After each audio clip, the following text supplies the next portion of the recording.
Big boss 8 infinity of fun and emotions. ఒక small request అండి, వీడియోలోకి వెళ్లే ముందు ఎవరైతే నా వీడియోస్ చూస్తున్నారో, నన్ను ఆదరిస్తున్నారో, నా ఛానల్ సబ్స్క్రైబ్ చేయండి, నన్ను సపోర్ట్ చేయండి ప్లీజ్. వీడియోలోకి వెళ్ళిపోదాము. ఈ వీక్ ఎలిమినేట్ అవబోతున్న తోపు కంటెస్టెంట్ ఎవరు డేంజర్ జోన్లో ఉన్నారు, ఎవరు సేవ్ అవబోతున్నారు, ఇలాంటి విషయాలు ఇంకా చాలా ఇంట్రెస్టింగ్ ఇన్ఫర్మేషన్ ఈ వీడియోలో డిస్కస్ అయిపోతున్నాము. ఈ వీడియోని పూర్తిగా చూడండి, చాలా ఇంట్రెస్టింగ్ ఉంటుంది, 100% గ్యారంటీ. ముందుగా సేవ్ అవబోతున్న క్యాండిడేట్ ఎవరు? ఆదిత్య ఓం. ఊహించిన ఆదిత్య ఓం సేవ్ అవుతున్నారు. ఎందుకంటే నామినేషన్లోకి రాలేదు. ఆయన నామినేట్ చేయడానికి చాలా రీజన్లు ఉన్నాయి. బట్ ఎందుకు నామినేట్ చేయలేదు అనడానికి నాకైతే రీజన్ దొరకలేదు. ఎందుకంటే వాళ్ళు రివెంజ్ నామినేషన్ చేసుకొని ఆదిత్య ఓం వదిలేశారు ఆయన లక్కి. ఒకవేళ ఆదిత్య ఓం గారు మాత్రం ఎలిమినేషన్ జోన్లో ఉంటే మాత్రం స్ట్రైట్ ఫార్వర్డ్ ఎలిమినేట్ అయిపోయేవాళ్ళు. మీకు ఇంత ఉత్కంఠ ఉండేది కాదు, ఇంత ఇంట్రెస్ట్ ఉండేది కాదు ఎలిమినేషన్ మీద. కానీ ఆయన లక్కి ఇంకోటి మనకు కూడా ఇంట్రెస్ట్ పెరిగింది ఎవరు ఎలిమినేట్ అవుతారని చెప్పి. ఇప్పుడు సేవ్ అవబోతున్న క్యాండిడేట్స్ ఎవరు? నేను స్ట్రైట్ ఫార్వర్డ్ నేమ్స్ చెప్పేస్తాను, వాళ్ళ గురించి తర్వాత వీడియోలో విశ్లేషిద్దాము ఎందుకు సేవ్ అయ్యారనేది. ప్రస్తుతానికి వాళ్ళ నేమ్స్ చెప్పేస్తాను.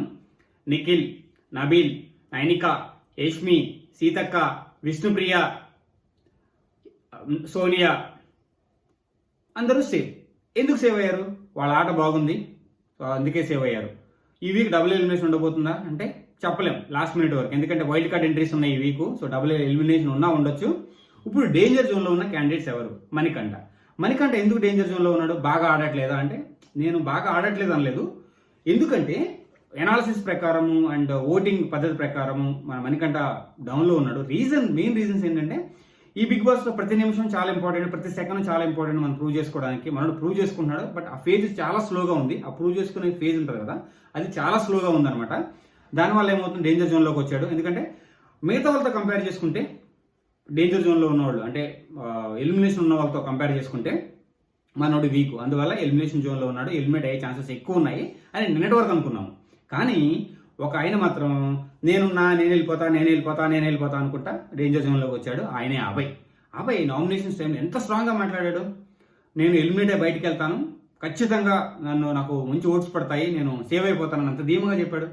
అందరూ అనుకున్నారు క్యాండిడేట్స్ ఎలాగో చీఫ్ అయ్యాడు, మంచిగా ఆడుతున్నాడు, ఖచ్చితంగా ఎలిమినేట్ అవ్వడు అన్న నమ్మకంతో ఉన్నాము. సడన్గా లాస్ట్ 2 days గ్రాఫ్ ఎలా అంటే 100 నుంచి 0 పడిపోయిందండి. ఈ టైప్ ఆఫ్ గ్రాఫ్ డౌన్ నేను ఎప్పుడు చూడలేదు, ఏ సీజన్లో చూడలేదు. ఇంత డౌన్ గ్రాఫ్ డౌన్ ఒక 2 daysలో చాలా డౌన్ అయింది. మణికంఠకి బార్డర్లో నడుస్తుంది.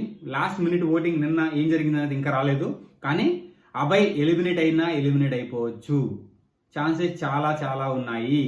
ఎందుకంటే అభయ్ ఆడిన ఆట తన చేతులారా తెచ్చుకున్నాడండి.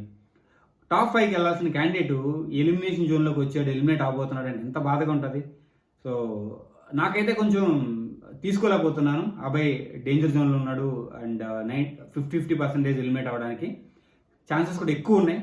చాలామంది మణికంఠకి ఛాన్స్ ఇవ్వాలి అనుకుంటే అభయ్ ఎలిమినేట్ అయిపోతాడు. ఎందుకంటే అభయ్ మణికంఠ అనే డేంజర్ జోన్లో ఉన్నారు నిన్న ఓటింగ్ పద్ధతి ప్రకారం. చూద్దాం ఎవరు ఎలిమినేట్ అయిపోతారో. కానీ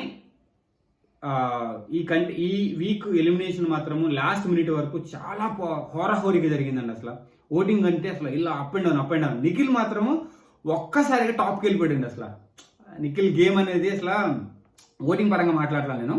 నిఖిల్ మాత్రం ఒక్కసారిగా టాప్కి వెళ్ళిపోయాడు. అసలు అతని గేమ్ అసలు ఎంత ఇంప్రూవ్ అయిందంటే అంత ఇంప్రూవ్ అయింది. స్ట్రాటజీస్ పెరిగిపోయాయి, ఎమోషనల్గా మెంటల్గా చాలా స్ట్రాంగ్ అయిపోయాడు అసలు. సో నిఖిల్ చీఫ్గా ఒక ముద్ర చేసుకున్నాడు. బట్ ఇవి మనం ఎలిమినేషన్ గురించి మాట్లాడుకుంటాం కాబట్టి అభయ్కి మణికంఠకి లాస్ట్ వరకు ఉంటారు. అండ్ లాస్ట్లో వీళ్ళిద్దరు ఎవరు ఎలిమినేట్ అవ్వబోతారో తెలుస్తుంది. మనకు వైల్డ్ కార్డ్ ఎంట్రీస్ కూడా ఉన్నాయి. వైల్డ్ కార్డ్ ఎంట్రీస్ ఎవరు వస్తున్నారు అనేది సస్పెన్స్. నేను రేపు రివీల్ చేస్తాను ఎవరు వైల్డ్ కార్డ్ ఎంట్రీస్ రాబోతున్నారని. మాకు కొంచెం ఇన్ఫర్మేషన్ వచ్చింది, బట్ అప్పుడే రివీల్ చేయను ఎందుకంటే కొంచెం అఫీషియల్ కన్ఫర్మ్ అయ్యే వరకు. So for now signing off. Thank you.